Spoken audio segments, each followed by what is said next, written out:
Hey David. Hey, Can I lead us in a short little exercise as we begin this week's episode?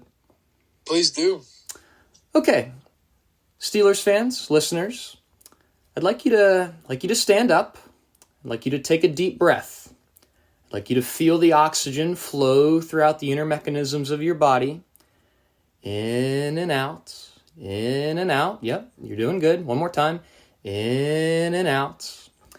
Now, I'd like you to walk over to your refrigerator. I'd like you to pull out a drink. Pull out your favorite drink, but don't pull out any alcohol. We're not drowning ourselves in our proverbial misery. We're enjoying life for what it is. So go ahead, grab that drink. Don't worry if it's scandalous to your organisms. It matters not. Personally, I'm going to grab a nice crispy can of Baja Blast. Perhaps the worst thing for you, but hey, we're in the business of enjoyment here. So go out, grab that drink. Now that you have that drink, go to your favorite landing spot in the house. A recliner, comfy couch, maybe a beanbag, whatever you desire. Plop yourself down, crack open that drink, and breathe. Once more, breathe. You feel that? That's called serenity. The world is not ending because the Steelers lost to the Cleveland Browns. As much as the Pittsburgh media might want you to believe, last I checked, the sun has risen on 4 mornings since that snowy day in Cleveland. You are still here, and more so the Steelers are still alone in first place in the AFC North. The Browns won their Super Bowl. However, they are unaware that the real Super Bowl isn't for another 3 months. And Steelers, they're still very much allowed to participate in that Super Bowl. The Browns are not. So take joy, you disgruntled Steelers fan. It is okay. We are going to be okay. David, we're going to be okay. Are you going to be okay, David? I don't know if I'm in serenity, but I think you've got me pretty close to near it, so I hope that everyone else has gotten there too. Okay, very good. You were perhaps one of the ones I was most worried about even. But I'm glad that I can get you to a point of at least somewhat peace. Now, yes, the Steelers did lose to the Cleveland Browns, the 2-8 Cleveland Browns, and I am eating my words from several weeks ago when I said that Mike Tomlin couldn't lose to a 2-8 team this year. However, that was the case, so I think I'll take responsibility for this one. Well, I mean, I think there's one person that needs to take responsibility. I don't think it's you, but I can't believe, honestly, I didn't say it out loud, but I believed you. I was right along with you. I did think it was a perfect trap game, but I was like, but come on. Like, you can't, not this year. Yeah. But the statistics didn't lie. I think he's 0-6 now on Thursday Night Football when he's away. Against the divisional opponent, yep. Which is pretty crazy. That's such an odd statistic to have, but it makes sense because of a short week and, just being in a very, very hostile environment. Right. But I can't believe it. Yeah, I'm a little shocked at the performance that we put out there. I have a lot of things today to talk about. I'm sure that you do too. But first, I want to start because my list is somewhat short. But what were your positives out of this week? Honestly, I mean, they outplayed the Browns, if we're being honest, though. If you look at the stat sheet, on paper, they had a better game. And the real difference between the two is that the Browns, they were playing with reckless abandon. They were 4 for 4 on 4th downs after being 1 for 10 on 3rd downs. So, they were coming out and they played to win because, like I said, this is their Super Bowl. They had nothing to lose by winning this game, so, they just went out there and they played football. And if I'm being honest, I was very happy with Russ. I think that the game plan early on was to complete short passes, and that's exactly what they did. And it opened up for some deep balls later on, but the problem was they just couldn't punch it in once they got to the red zone. And that seems to continue to be a trend that we've seen in the last several weeks. And I wonder if that is cause for alarm, perhaps? I don't know. I'll get your take on that in a moment. But I honestly thought that we played fine. And the problem is we had a chance to get going early on, but we just didn't capitalize on touchdowns in the red zone. And then the snow came, And that's really what halted us. I think that was the moment that I realized, okay, we're in trouble because we didn't take advantage of the conditions when they were at least playable. And then the snow, snow is a great equalizer. A bad team and a good team playing on snow, who knows what the heck happens? And I think that played out on the field. So that's my takes. What do you think? Yeah, I agree with a lot of that. One, I agree. The friends that I was watching the game with, I was kind of saying, like, the Steelers, like, when we got a field goal or something, I was like, we got to score. Like, you can't give these guys hope. Like, when it's a game like this, it's like you can't leave the door open even a little. Like, you just got to remind them from the get-go, and we weren't able to do that. I did like Russell Wilson. I agree. I think he made great passes, a lot of smart decisions. Heck, he started, like, 7 for 7 or something, maybe even better. I think it was more than that. I think it was like 11 for 11 at one point. Maybe I'm bolstering that a little bit too much, but it was a lot of consecutive completions early on. I think you're right, and I think that throughout the whole game he looked really solid. I loved our run game, specifically Jaylen Warren. He just like played 100%, like every single snap. The one down where it ended up being 4th and super short. I can't believe he stayed up to get the extra, like, 6 yards or whatever it was. I loved Calvin Austin held onto the ball a few times. And, there was someone else I wanted to shout out who had a really – we attacked the middle of the field. I will say, like, passing the ball, middle of the field was very much there. So I did appreciate that. And, however – kind of a running theme that I talked about a lot last year. I think I've been away from it these past few weeks, but I think that statistically it looks like we beat him and everything, but we got outcoached in many, many ways. And as a bit of a rant, so I'll let you kind of counter here and wait, but I do have a lot of points to be made about being outcoached. All right, here's the thing. I agree with you, and I think that Kevin Stefanski most definitely outcoached Mike Tomlin this week. Here's the little wrench I'm going to throw into this. And I believe this with all my heart. I'm going to throw this on you since you're giving the floor to me, and I'm going to see what you think about this.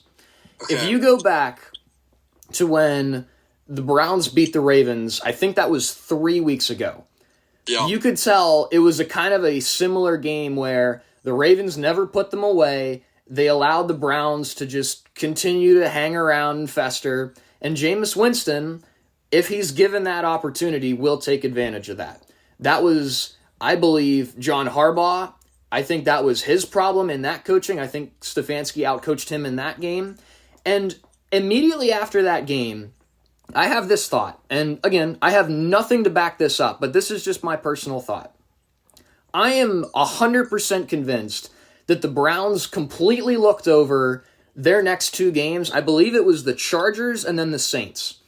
I don't think that they prepared maybe 10 minutes combined for those 2 games. And in this span of 2.5, 3.5, whatever weeks, they've been looking to that Steelers game. They circled the Steelers on the calendar, said, okay, we have a game that we are going to have a short week coming off of a couple of other weeks. And for all it is, this was their Super Bowl. I'm going to keep saying that. This is their Super Bowl. They've been preparing for this game that they beat us by barely, just 1 score. They prepared for this game for 3 weeks. The Steelers had the Baltimore Ravens just 4 days prior to this Thursday night football game. Obviously, you can't overlook the Ravens to prepare for the Browns. Mike Tomlin, I think, again, in his press conferences, I think he's been very succinct at saying, okay, this next game is going to come when it comes, but we are focusing on this week as of right now. Obviously, if you beat the Ravens, you're putting yourself in a good position. He beat the Ravens. The problem is he only had 3 days to prepare for this Browns game, whereas I completely just believe that the Browns have been prepping for this game for 2.5 weeks. I think that you understand the value of preparation, and if you agree with me here, then I think that it just makes sense that the Browns won this game. And again, with the snow, I think that equalized the playing field a good bit too. And George Pickens came out after the game and said, yeah, we're a better team than them. The Browns aren't that good. And, the snow played a factor. And people were giving him crap for it. And sure, you can give him crap for making an excuse. but I think it's a pretty valid excuse. I don't know what you think about that, but that's my 2 cents on how the Browns approach this week as opposed to how we realistically could approach this week. I think there's a lot that I can get on board with when it comes to that comment. I think that for sure, Browns season has been over for a good long while, so I'm sure that they were like, all right, let's X this game, we're home, let's win. That was probably their focus, looking more towards those games. So I think that there's a lot to that, and of course, again, like a short week, it's tough for any team to come back from playing, our most important game of the regular season, and then having a short week for a team that possibly could have been preparing a lot longer than a week.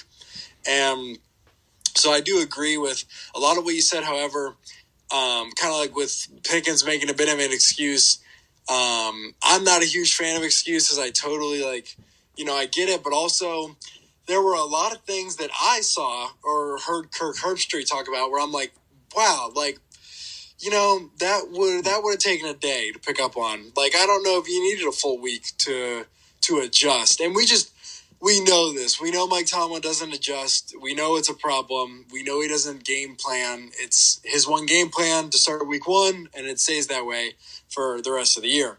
And a lot of things that started to frustrate me was, one, Myles Garrett had 3 sacks in the first half. TJ Watt had none. That was coaching, arguably, you could say the play of your outside linebacker. I don't really know if I'm starting to worry that TJ Watt is not the TJ Watt he's been the past however many years because, sure, he's being double teamed every play, he's being checked every play, but that's no different than the past 2 or 3 years. And the past 2 or 3 years, he was getting to the quarterback every game, and he just isn't. And, it came from Tomlin's mouth when Myles Garrett had 3 sacks. They're like, what are you going to do? And he was like, well, we just got to keep doing what we're doing better. Maybe some doubles. I didn't really watch to see if they double teamed him a lot, but it was a very soft response. And so I think that one team game planned for our edge rusher. The other team didn't game plan for theirs. I'd say the offense as a whole, I just was very disappointed in. Didn't seem like there was any ingenuity. When Justin Fields came onto the game, the 2 4th downs, the one that we didn't even end up running because of the penalty or something, both of them were just he gets the ball and runs straight. That's the play. And it's really? That's the play you're going to run on a 4th and 1, he's in shotgun. You might as well just run a QB sneak. But then you see him have that, 50-yard run that gets us going. And Kirk Herbstreit makes this comment that I was like, oh my goodness, you'd think that NFL coaches would see that and be like, oh, we should do that because we have that ability. He was like, it's interesting. Taysom Hill did the same exact thing to the Browns last week. Taysom Hill went crazy on the ground, had 2 rushing touchdowns, a 70-yard rushing touchdown. And I'm like, you'd think that Arthur Smith would see that and say, I have Justin Fields, who's faster and younger than Taysom Hill. I could probably do the same thing. But no. Let's just leave Justin Fields on the sideline, except for that one play. And I think our defense as a whole, besides Patrick Queen, love Patrick Queen and Peyton Wilson, but our D-line disappeared. Don't know where they were. Don't know where our secondary was. I'm sorry. Horrible. Minka Fitzpatrick, I made a comment last week. You defended him.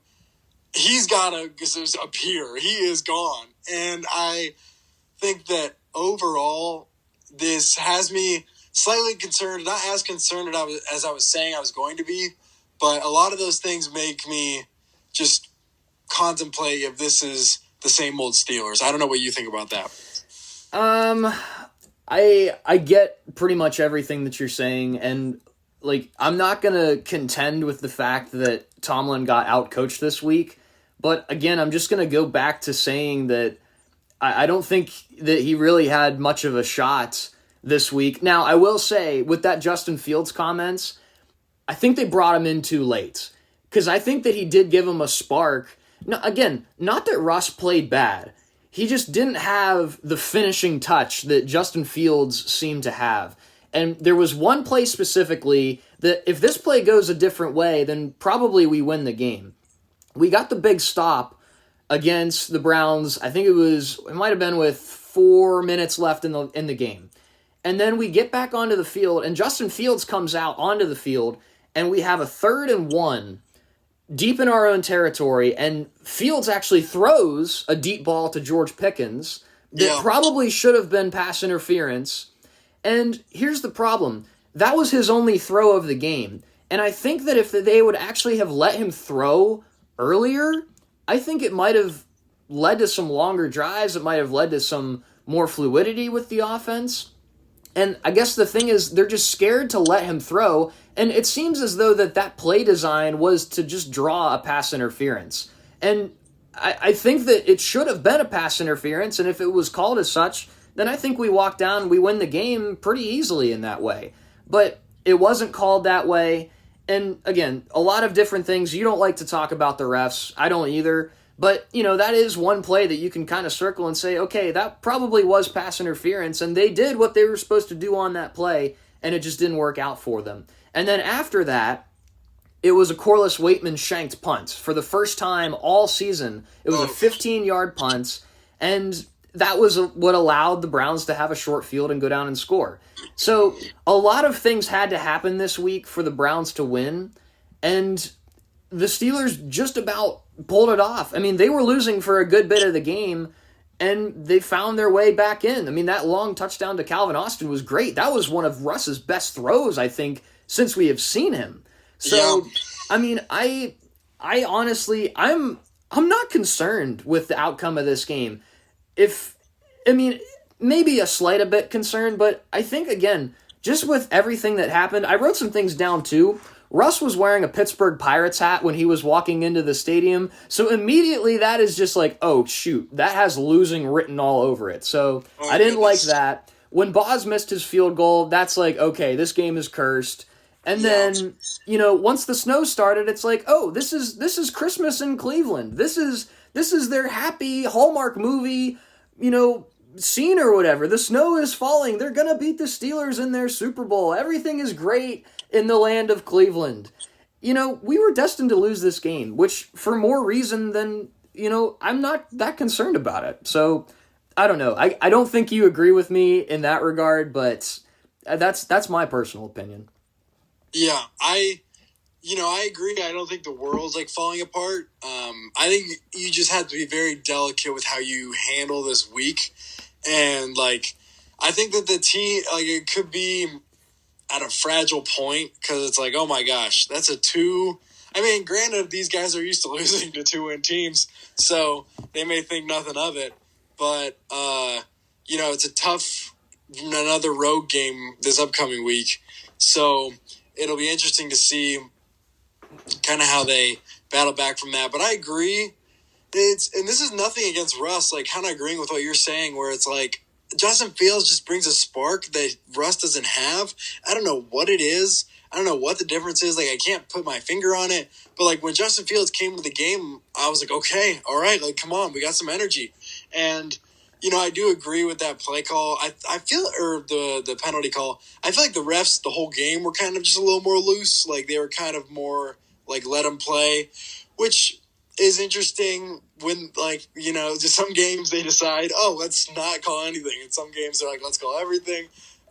It's just a funny dynamic. But, yeah, I think offensively they needed to get out of the gates quicker. Probably needed to go. I think that, we held on to our playbook a little too close when it's like, listen, we got nothing to, lose. Should have played more like the Browns. It was we had nothing to lose. Open the playbook out. Let's do what I feel like.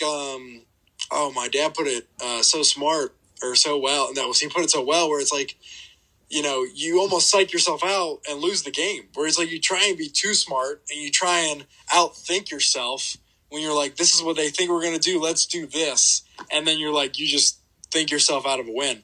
So I think that could have been going on a little bit. But yeah, offensively, I think that there's nothing blaringly obvious as to a problem. I think that our offense was really close. We do have to get in the end zone, kind of what you were saying. And I don't know what that magic touch is that's going to get us across, but it's definitely something that needs to happen. But what are your thoughts defensively? Because I I mean, you heard it a little bit earlier, but I am very low on our defense right now. So I think that you hit the nail on the head when you said that the defensive line was just non-existent. They didn't have enough pressure, and they did not get home. The only time that they got home was Nick Herbig, which it was his birthday, and I specifically was like, okay, he's going to have a sack today. Like, I was telling everybody, I'm not a betting man, but I was telling people that are betting people, like, hey, if you want to throw Nick Herbig's sack into a parlay, go for it. And actually, one of our buddies, he actually did, and he hit his parlay, so he was very happy for that. So that's awesome. But I think, like you said, like the secondary, it was weird because they did force several 3-and-outs. Like, they did not allow the Browns to move the ball at all. Nick Chubb didn't have much of a game. Jerome Ford didn't have much of a game. They really didn't do anything in the rushing attack all game long. And the problem was the fourth downs. They were 4 for 4 on fourth downs, one of which was a Jerry Jeudy pick play that is probably one, again, that they've been running for several weeks trying to perfect. And it was nothing that we could have done as far as our play went. It was just a perfect play call, and they executed perfectly. And that's the type of play that, if it's executed perfectly, there's nothing the defense can do. So, again, I throw it all that back to the preparation on the Browns standpoint, and I think that had a lot to do why they were 4 for 4 on fourth down. And I said it earlier, they were 1 for 10 on third down. So we were doing the job on third down, but when it came down to those fourth and short, even fourth and mid moments, they just found a way to convert on those. And for some reason, Jerry Jeudy was just by himself way too often in the secondary. He had a lot of big chunk plays, and even the one that Chris Tillman caught that was a long play that he fumbled on that we ended up getting the ball off of. Like, there were several plays that, again, they're just picking apart our secondaries for some reason. And again, this zone defense, it falls apart sometimes, and I wonder why that is, and maybe if it's a sign that we should maybe start playing more man. And I don't think Joey Porter Jr. is exceptional in man. I think he gets a little bit too tuggy at times. I think he holds a lot, and we've talked about that too. But I don't know like what the remedy is for those massive like 35-yard plays. And I really don't know. And again, I think that they played well enough to win. And I think it was just that the Browns were playing with a different type of play style that allowed them to win this week. If that is a week 3 game when both teams are 2-1, I think that game plays out very differently, and I think the Steelers win convincingly. But again, because the Browns were 2-8, had nothing to play for, the only thing they had to play for was ruining the Steelers' weekend, and they did that with effectiveness. So again, I just keep going back to that idea of this was the Browns Super Bowl. They were going to throw everything in the pot in this game. And the Steelers were coming off of a rough game against the Ravens, and they could only throw so much at the Browns, and they still almost won in spite of it. So again, it doesn't make for a concern for me, but I do agree with you that I think the defense has some problems. And we're going to be playing some insanely good offenses here coming up very soon. So perhaps in retrospect, yes, it does make a little bit of a concern for me. Yeah, and I do agree with a lot of what you're saying. It was interesting. Man, I think that Kirk Herbstreit is like the hardest working guy in sports like ever. Like, I don't know how you go from a Thursday night game to a college game day to flying to wherever you're broadcasting that night. And just, I mean, he's just going 24/7, and he's great at it. It's not like he's just phoning it in. Like, this is the second time I'm taking some of what he said, but he was like, the Browns are the worst team when it comes to third down. And so we're stopping them, because they were pretty horrible at it, but we were really doing a good job of just getting off the field. And those fourth downs killed us. And the defense as a whole, like, yeah, I'm on the same boat as you as far as an overall scheme. And I think that I'm going to be honest, like, I wasn't believing the hype, or not the hype, but the doubt or my thoughts when I was thinking about TJ Watt, where I'm like, he's been quiet. I'm sure it's nothing. It's fine. He's fine. My friends would say stuff, and I'll be like, no, like, TJ Watt's fine. Like, it's TJ Watt. And now I'm kind of like, I don't know. Like, something's off this year. Like, I'm starting to believe the doubt of, like, is he not the same as he has been the past 3 or 4 years, or basically ever since he entered the league? And so I think that that's something that either he's going to have to turn on, or we're going to have to coach differently and be like, listen, we can't rely on one guy to get to the quarterback. Like, it's got to be a whole D-line effort. Or send some blitzes. I feel like we never send blitzes. Like, I never see Patrick Queen or Peyton Wilson going on a blitz. It's like, there is a possibility that the Pittsburgh Steelers can send 5 people. We can do that. There was one time that they sent a blitz that I remember, and it was when they had sacked Jameis for like 20 yards, and he chucked it in the air, and it should have been intentional grounding, except that it hit the offensive lineman, which only made it a 5-yard penalty instead of like a 20-yard sack and a loss of downs that would have put him out of field goal range. We would have undoubtedly gotten the ball after that, and that was a whole debacle with the decision-making there. That was the only time I remember them blitzing, and maybe they did other times, but that was the one that, I mean, Queen was unblocked, and he shoved them back several yards. And again, those, like the bounce of the football, it seemed like in this game, if that doesn't hit the offensive lineman, then again, it's a 20-yard sack and it's 4th down. So I feel like we just got unlucky a little bit. Am I stupid to say that? I don't know.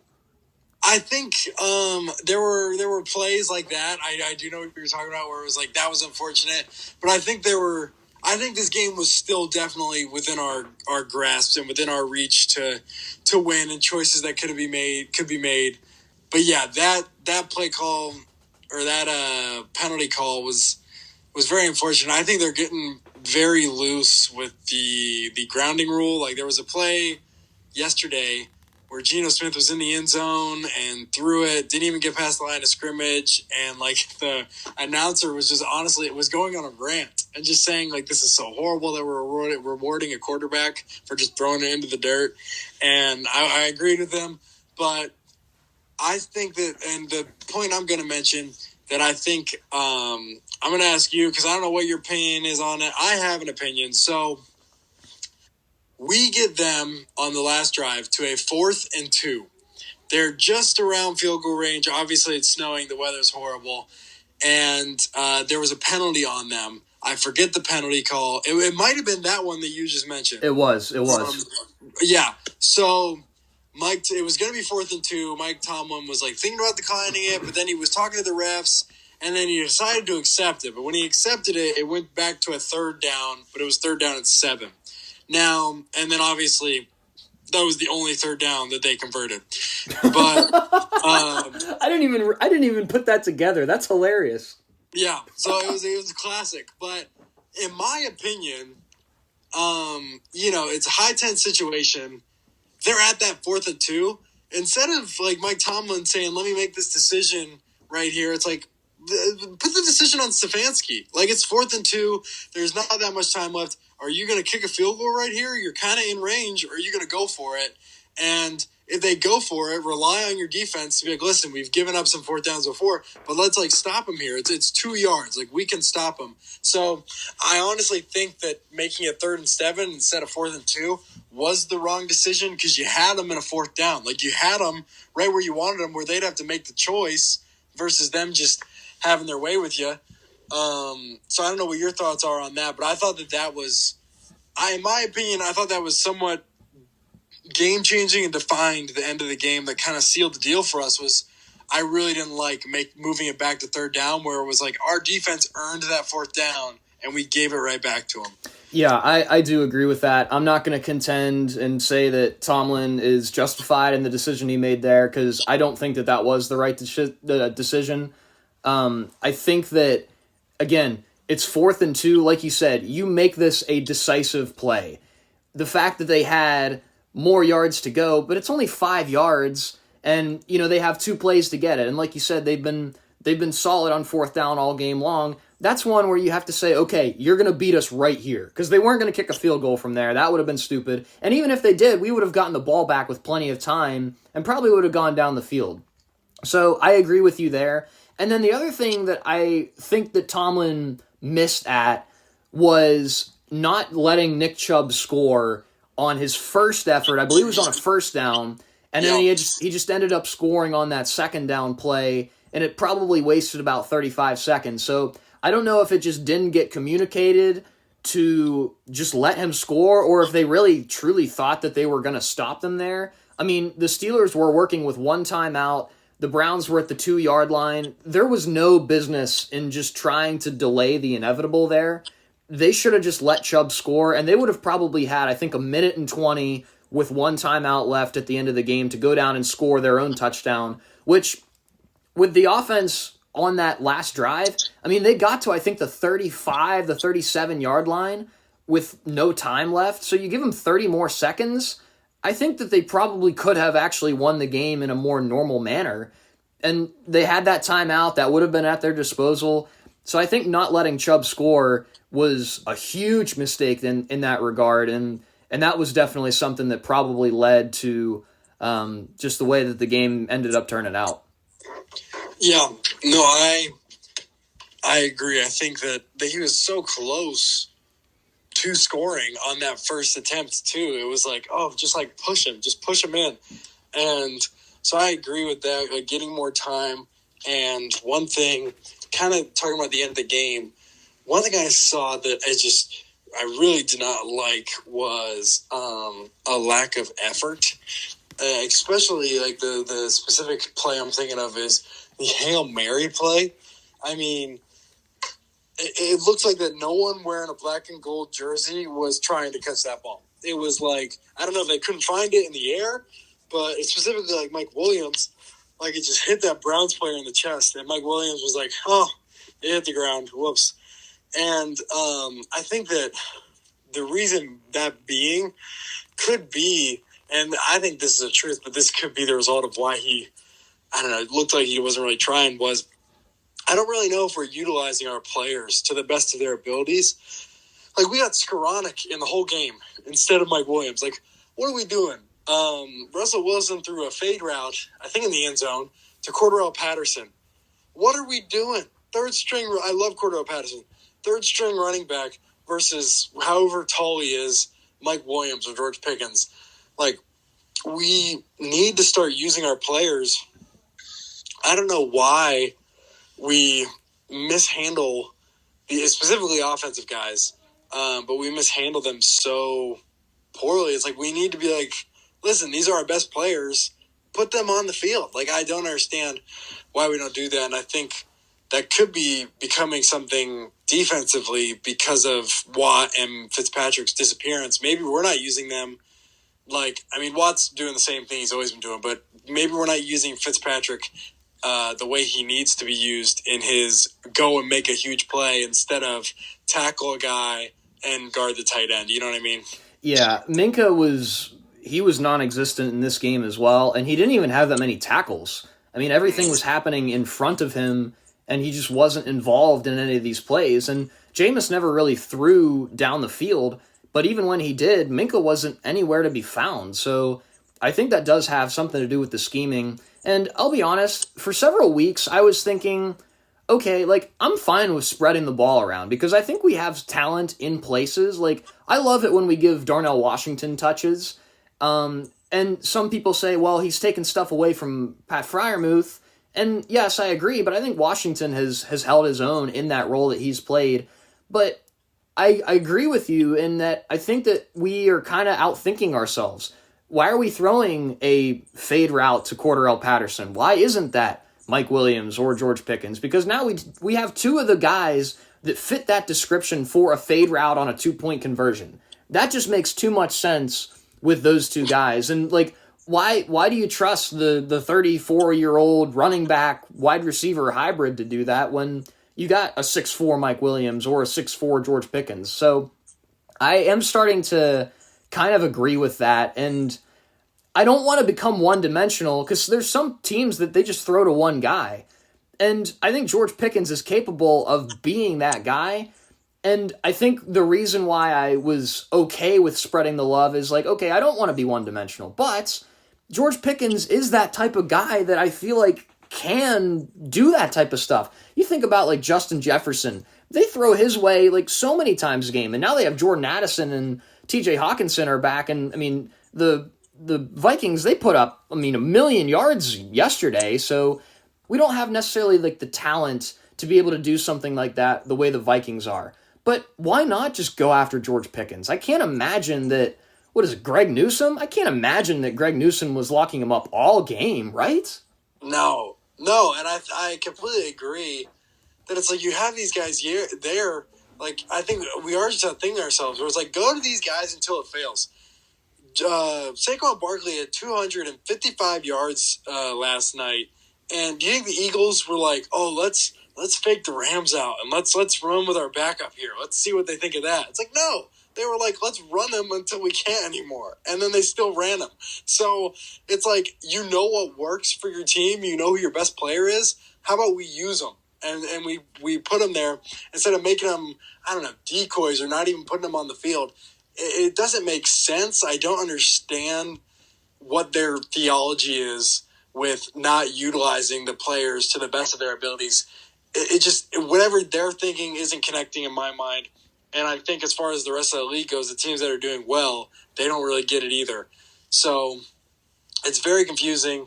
And hopefully, I don't know if this game will make them change that or shift that.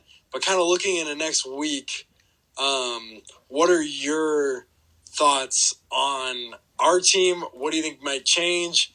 And then the Bengals. I think that the preparation is going to be much more evidence this week because we do have a long week to kind of figure things out.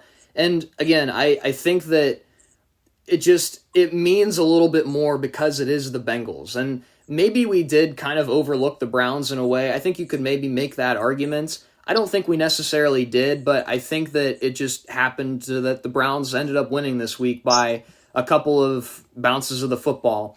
Now, I think moving forward, I don't think that we can really rely on that. And the other thing is, we are going to have short weeks. I think we have 3 games in 10 days around that Christmas time in mid-December. So those excuses that maybe I'm making for them now, I can't make them anymore.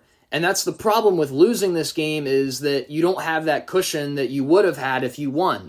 So it makes this Bengals week even more important, even though the Bengals are kind of out of it now. They find ways to lose. Their plus minus is +1.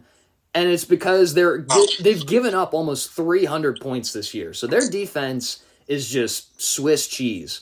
And I think that gives us an opportunity to get the offense a little bit more fluid. I think it gives us a great opportunity to allow Justin Fields to be integrated into the game plan, especially with this long week. And I like the prospect of maybe giving him a full drive instead of just a handful of plays here and there, and also actually even letting him throw. Because I think that if the defense is going to sell out for the run, then the entire reason that he's in the game is obsolete. Because if he's always going to run, then the defense is going to be like, okay, well, we'll just sell out for that Fields QB keeper. But if he throws, then that's a free play, if that makes sense. So you're going to get a one-on-one matchup to George Pickens like we did see this last week.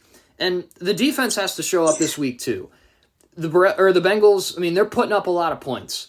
And they can score quickly like we saw, I think it was a Monday night last week against the Chargers. They were down early and they came back and they just bang, bang, bang, bang, bang scored. And that is something that we're going to have to kind of keep up with this week. So I'm looking ahead to this one and saying, okay, I think that the long week is going to help us out. And if we can win this one, then we are in a good position because then we win another divisional game. We see what the Ravens will do tonight. They're playing the Chargers tonight on Monday Night Football. I think that this is a huge week, and if we can find a way to win this one, which I won't tip my hand just yet, but I have a feeling that they will, I think that we'll be in just a fine position, even with the loss to Cleveland this last week.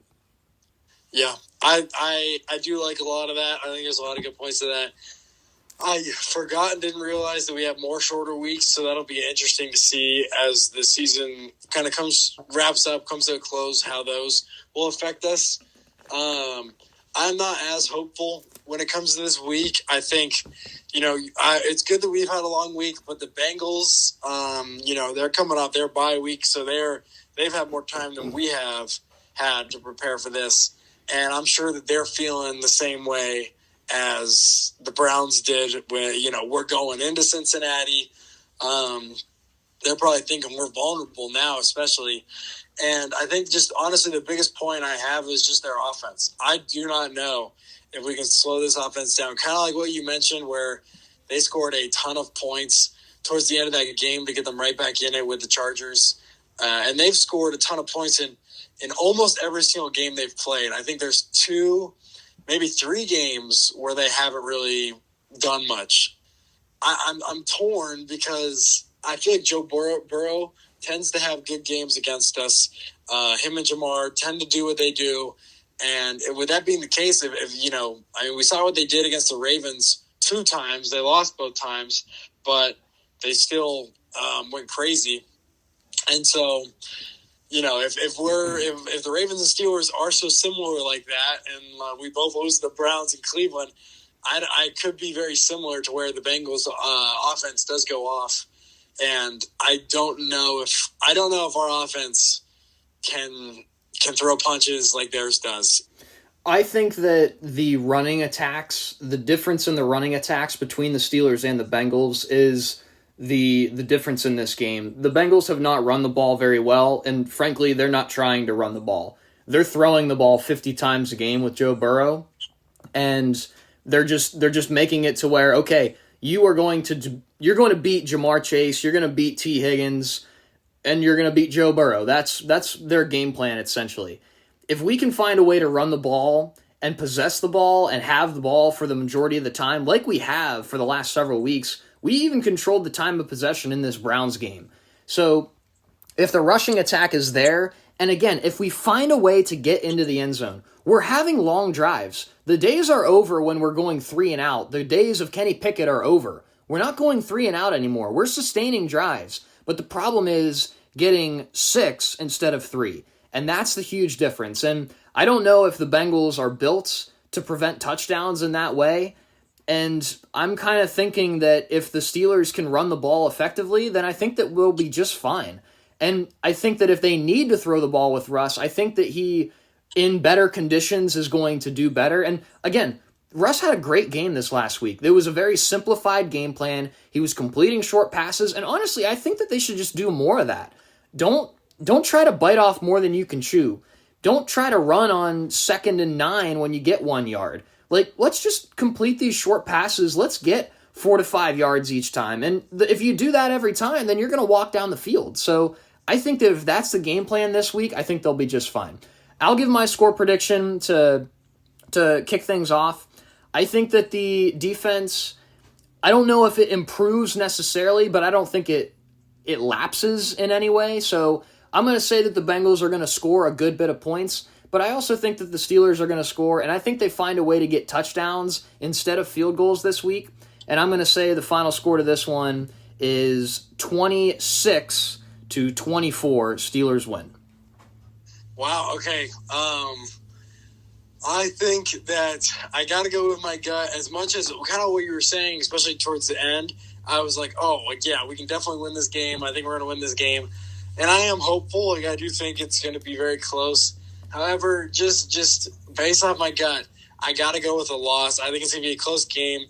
I think that, I don't think we're going to play bad by any means, but I just think their offense is going to be able to put up a little bit more than we can. And so I'm going to say, I'm surprised how close our scores are going to be, but I'm going to say we lose 27-24. Okay, all right. So we're pretty close in the predictions. I want to ask you a question because did you have a gut feeling that we would lose to the Browns? Honestly, no. I kind of even though, yes, it was a trap game, even though, it was in a short week, I was but we can still win this thing. Even at halftime, honestly, the way I felt at halftime during that game was the way I felt against the Colts, where I was yeah, okay, we're down, but we've got a whole half. We're better in the second half. So I was hopeful about those games. I honestly thought that we were going to sneak away with a win with the Browns, but this week I don't know. I know that Mike Tomlin loves to lose 2 or 3 games in a row, and especially them being back-to-back road games against rivals. It's not like I'm trying to guess or anything, honestly, but it's just a gut feeling that I don't know. I feel like a shoe's about to drop. Yeah, and honestly, I'll kind of, again, bring you back into my mind, just like I did in that Colts week when I predicted the right score, but I predicted that the Steelers would win. In my gut, I thought that the Browns were going to win this one. I was thinking that into my prediction, and again, I just couldn't say the word Browns instead of the word Steelers. So This whole week, I was prepped for this loss. I don't think I've ever been so unwavered, I guess, by a loss this bad. Because, I mean, if you haven't caught it yet, this entire episode, I feel like I've been pretty positive, and I think that Pittsburgh media is just like, they're thinking the world is ending because they lost to the Browns. And I'm just like, I'm not in that.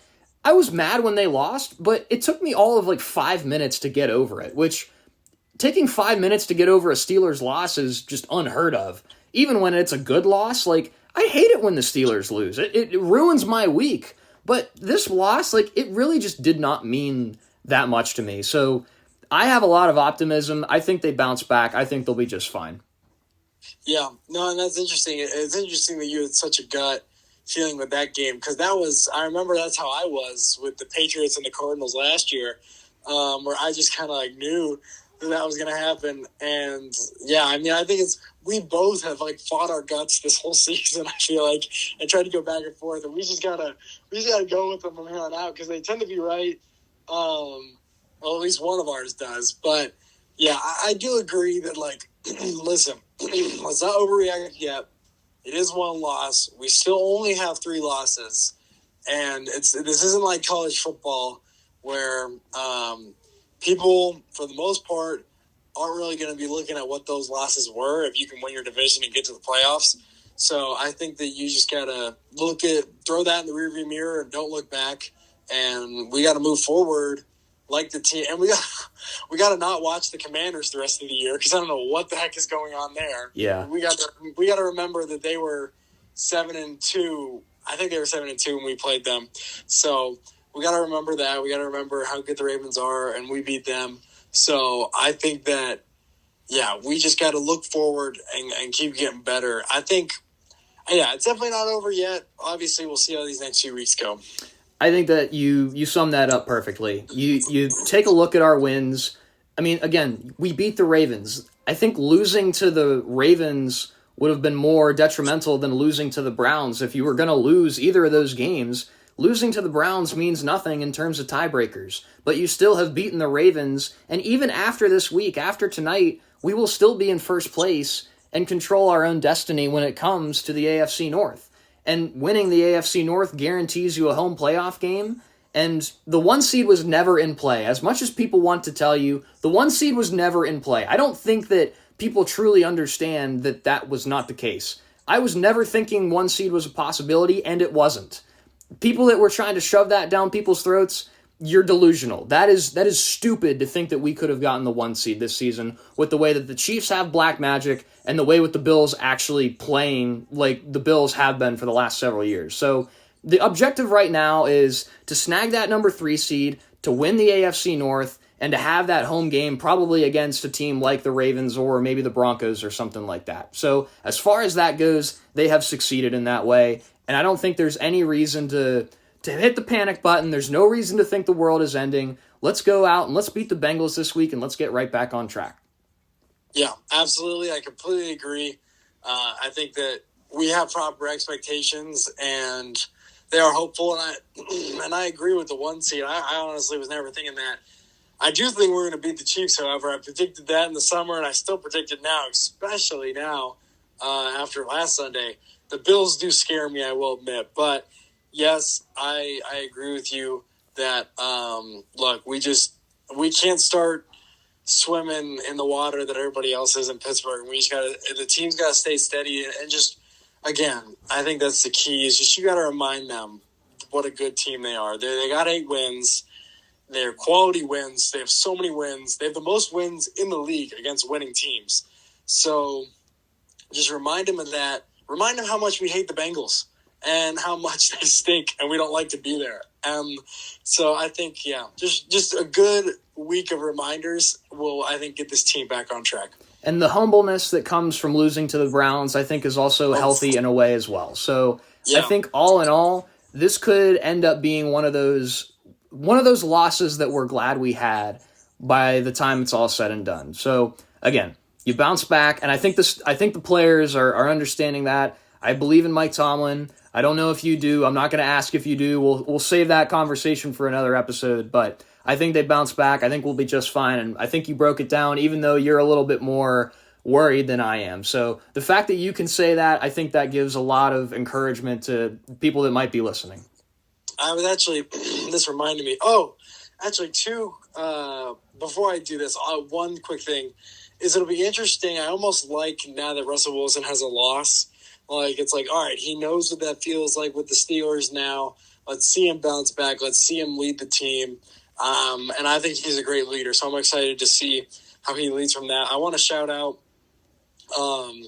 as much, I hate shouting out a Browns player, but Jameis Winston was feeling the joy of the Lord during that game, like smiling 24/7.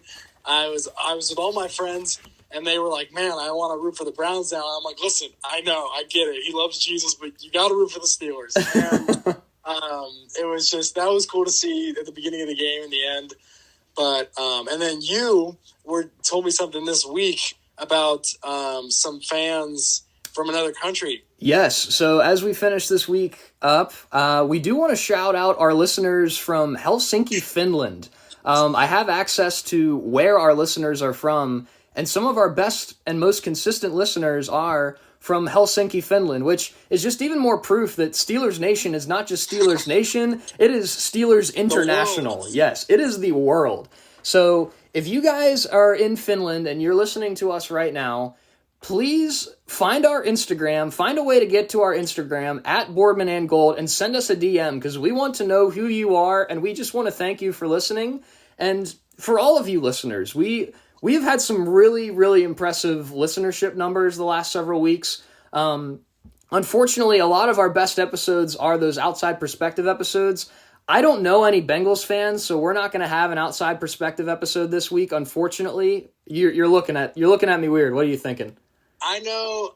Let me see what I can do. I think I have a couple connections that are Bengals fans that might be willing to do it. Okay, so stay tuned with that. We don't have that planned just yet, so if it doesn't end up coming out, we'll probably put that on the Instagram. But if it does come out, you can look forward to that. Just be aware that we might or might not have an outside perspective episode this week. But for all of you listeners, we just appreciate your listenership. And it's fun to be able to do this. We talk about it all the time, how it's just so fun. The fact that we have a sponsor, Zeka Enterprises, is amazing too.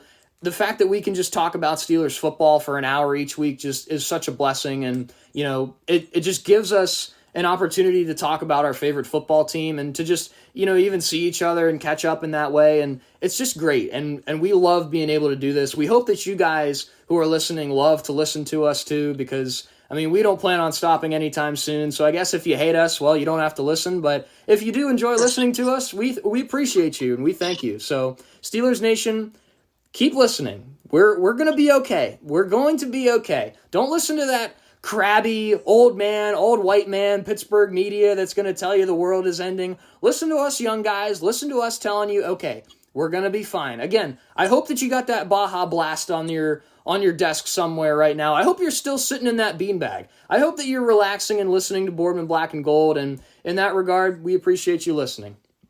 Yeah, absolutely. This has been such a blessing. So thank you for everyone who listens. And yeah, hopefully this got you some more hope going into this week.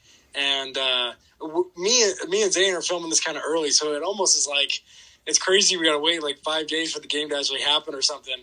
But it'll be interesting. And I think that, even though what I said last week, how I was like, this team will just be an old Steelers team, like just the same, even if we lose, I don't feel that. I feel like this team is different and it's better than it's been since, I don't know, maybe 2018, maybe 2020, I don't even want to talk about, but, I think that we got a good team here and there's no reason. I don't think we need to hit the panic button just quite yet. Yes, don't hit the panic button. You can leave it there. Don't let it get away from you, but don't hit it quite yet. And as always, we will be back next week to talk about what happens in this Bengals week. Hopefully it's after a Here We Go Steelers win. And hey, the sun will rise.